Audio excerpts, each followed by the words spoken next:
Gaza युद्ध अंतर्राष्ट्रीय मुद्दा है। अमेरिका, रूस, चीन और अरब के सभी देश इस मुद्दे में अपने अपने हित साधने के लिए उलझे हुए हैं।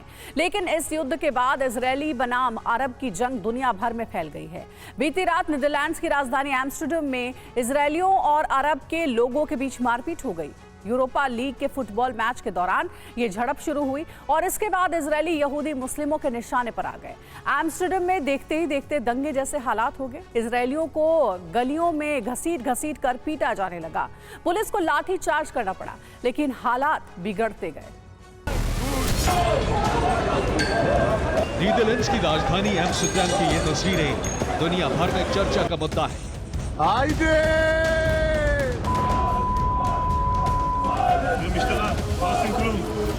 एम्स्टर्डम की सड़कों पर उत्पात शुरू हो गया। इजराइल से आए फुटबॉल फैंस को गलियों में घेर घेर कर पीटा जाने लगा।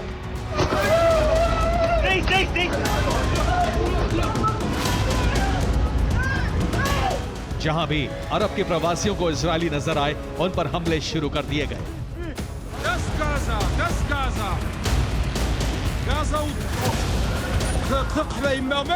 लेकिन सवाल ये है कि आखिर ये मारपीट और दंगा भड़का कैसे, और इजरायलियों पर एम्स्टर्डम में हमले अचानक क्यों शुरू हो गए?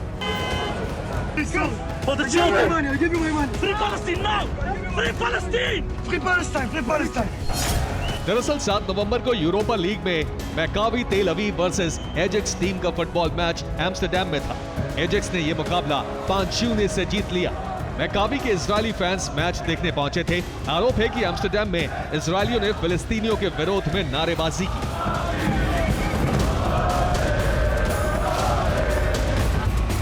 दावा है कि ये इजरायलियों के स्टेडियम से बाहर निकलने की तस्वीरें हैं, जिसमें लोगों ने इजरायल के झंडे लिए हैं और नारेबाजी कर रहे हैं।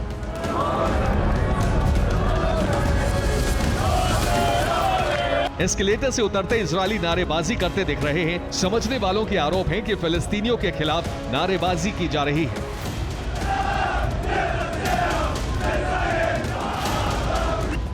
इन तस्वीरों में मैकाबी टीम के इजरायली फैंस फिलिस्तीन का झंडा फाड़ते नजर आ रहे हैं। इजरायली फुटबॉल फैंस पर आरोप है कि मैच में हार के बाद वो गुस्से में थे और फिलिस्तीन के खिलाफ नारेबाजी करने लगे। आरोप है कि इजरायलियों ने किल द अरब्स के नारे लगाए। इसके साथ ही कहा कि गाजा में स्कूल नहीं बचे क्योंकि सभी बच्चे मारे गए। इसके बाद फिलिस्तीन के झंडे फाड़े। इजरायली फैंस ने प्राइवेट प्रॉपर्टी पर हमले शुरू कर दिए। एम्स्टर्डम के टैक्सी ड्राइवरों पर इजरायलियों ने हमले किए। इसके बाद इजरायलियों पर पलटवार शुरू हो गए। अरब देशों से गए शरणार्थी नीदरलैंड्स में टैक्सी ड्राइवर और रोड साइड हॉकर्स हैं।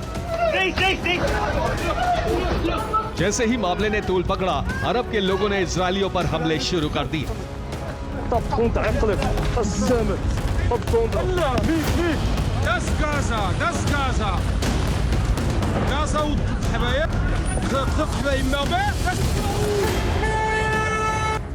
इसके बाद इजरायली फुटबॉल फैंस जिस होटल में ठहरे थे, उससे भी अरब लोगों की भीड़ ने घेर लिया और हमले शुरू कर दिए। इजरायलियों के साथ मारपीट करके उनसे फ्री फिलिस्तीन के नारे भी लगवाए गए।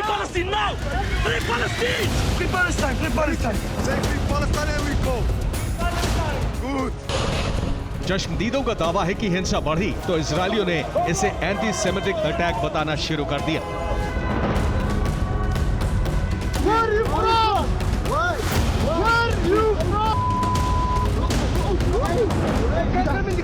एम्स्टर्डम पुलिस पर इजरायली फुटबॉल फैंस का आरोप है कि पुलिस ने जानबूझकर हमला करने वालों को नहीं रोका। एम्स्टर्डम पुलिस ने इस मामले में 57 लोगों को गिरफ्तार किया है। 10 से ज्यादा इजरायली नागरिक हमलों में घायल हुए हैं। इजरायली फैंस का आरोप है कि अरब के लोगों ने उनका पीछा किया, इसके बाद उन पर हमले शुरू हुए। इजरायली गृह मंत्री इतामार बेन गाविर ने कहा है कि इजरायली फुटबॉल फैंस पर यहूदी विरोधी हमले हुए हैं। मुस्लिमों ने उन्हें निर्दयता से मारा है। इनके साथ मारपीट सिर्फ यहूदी और इजरायली होने की वजह से की गई। जबकि हमले करने वालों के आरोप हैं कि गाजा के बच्चों पर टिप्पणियां करने और नारे लगाने के बाद इजरायलियों पर हमले शुरू हुए।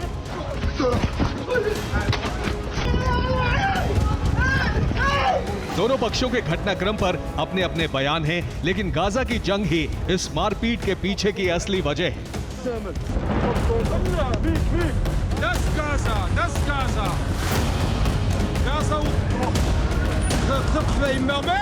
इजराइल की सरकार ने इस हिंसा के बाद नीदरलैंड सरकार से संपर्क किया। इजरायली प्रधानमंत्री बेंजामिन नेतन्याहू ने नीदरलैंड सरकार से संपर्क करके इजरायलियों की सुरक्षा व्यवस्था बढ़ाने की मांग की। इजराइल से नीदरलैंड्स के लिए विशेष विमान रवाना किए गए। इनके साथ मेडिकल और रेस्क्यू टीम भी भेजी गई। इन विमानों से इजरायली फुटबॉल फैंस को वापस लाया जाएगा। नीदरलैंड्स में हुए इस उत्पात पर अंतर्राष्ट्रीय प्रतिक्रियाएं आ रही हैं। इजराइल के राष्ट्रपति आइजैक हर्जोग ने कहा है कि एम्स्टरडैम में यहूदी विरोधी नरसंहार की कोशिश की गई। इसके साथ ही नीदरलैंड्स के किंग विलियम अलेक्जेंडर ने भी इसे यहूदी विरोधी हिंसा कहा है। अब तक गाजा समर्थकों और इजराइल समर्थकों के प्रदर्शन कई देशों में होते रहे हैं। अमेरिका में दोनों गुटों के बीच झड़पें भी होती रही, लेकिन एम्स्टरडैम जैसे बड़े हमले इजरायलियों पर अब तक नहीं हुए थे। Bureau report, TV9, Bharatvarsh.